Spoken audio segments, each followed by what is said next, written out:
اعوذ باللہ من الشیطان الرجیم بسم اللہ الرحمن الرحیم. ویورز السلام علیکم. ویورز میں ہوں آپ کا میزبان سید احمد سمیع اور آپ دیکھ رہے ہیں سید احمد سمیع یوٹیوب چینل راولپنڈی اسلام آباد سے. ویورز شروع ایک لطیفے سے کر رہا ہوں آج. وہ لطیفہ یہ ہے کہ شہباز شریف نے خطاب کیا راولپنڈی کے اندر. تو خطاب تو نہیں کیا بلکہ مطلب جسے کہتے ہیں کہ ایک پریس کانفرنس ٹائپ کی اور اس کے اندر کچھ لوگ بیٹھے رہے. تو انہوں نے کہا کہ 2023 کے اندر ہم اس حکومت کو چلتا کر دیں گے. تو لوگوں نے بڑی تالیاں بجائی. تو میں اکثر کہتا ہوں کہ سعد رفیق کے بقول تو پوری قوم جو ہے وہ بڑی زبردست قسم کی باشعور ہے. لوگوں نے تالیاں بجائی مجھے اس پہ. 2023 تو ویسے ہی الیکشن کا سال ہے. 2023 میں تو الیکشن ہوگا کیونکہ عمران خان اپنی ٹرم پوری کر چکا ہوگا. لیکن بہرحال پھر بھی میں یہ آپ کو ایک بات بتا دوں. اکثر میری آپ نے اگر پچھلی ویڈیوز اگر آپ نے دیکھی ہوں، جب عمران خان کے اوپر بہت برا وقت آیا ہوا تھا، کبھی دھرنے ہو رہے تھے، مولانا وہ جو دین فروش مولوی ہے وہ دھرنا دے رہا تھا، کبھی کیا ہو رہا تھا، اور تاریخ پہ تاریخ دی جا رہی تھی. اس دین فروش مولوی کو کسی نے گارنٹی بھی دے دی تھی، پتہ نہیں کیا کیا ہو رہا تھا. تو اس وقت بھی میں کہتا تھا اور میں نے کہا تھا اور بڑے باوثوق ذرائع سے کہا تھا کہ عمران خان کہیں نہیں جا رہے ہیں. اب میں آپ کو بتاؤں کہ شہباز شریف نے شرط کر دیا. ویسے آپ کو معلوم ہی ہے وہ شرط تو کرتا ہی رہتا ہے. تو مائک شیک بھی گرا دیے. وہ پرانا اسٹائل اس نے اپنایا، یعنی کہ وہ جو ایک کرتا تھا وہ جو اب آخری دن اب الیکشن نزدیک آ رہے ہیں نا، مطلب ایک سال ایک رہ گیا، 2022 کا ہی ایک سال ہے گا بیچ میں، کیونکہ 2021 تو ختم ہونے والا ہے. تو اب وہ اپنا آپ کو دوبارہ اسی طریقے سے وہ کیونکہ وہ رنگیلا ہے تو رنگیلے پنا دکھائے گا. یہ وہ والا رنگیلا نہیں، وہ ایک عظیم شخص تھا جو فوت ہو گیا، جو فلموں میں کام کرتا تھا. یہ رنگیلے کا مطلب ہے کہ رنگ باز، شرباز، شو باز، یہ مختلف نام ہیں ان لوگوں کے.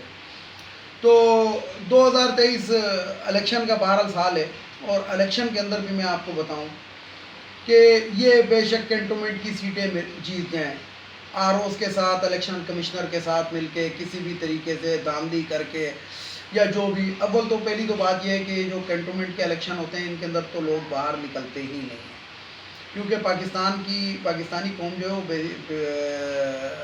جسے کہتے ہیں، جتنا میں سمجھتا ہوں اور جانتا ہوں، یہ تھوڑی سی آرام پسند بھی ہے.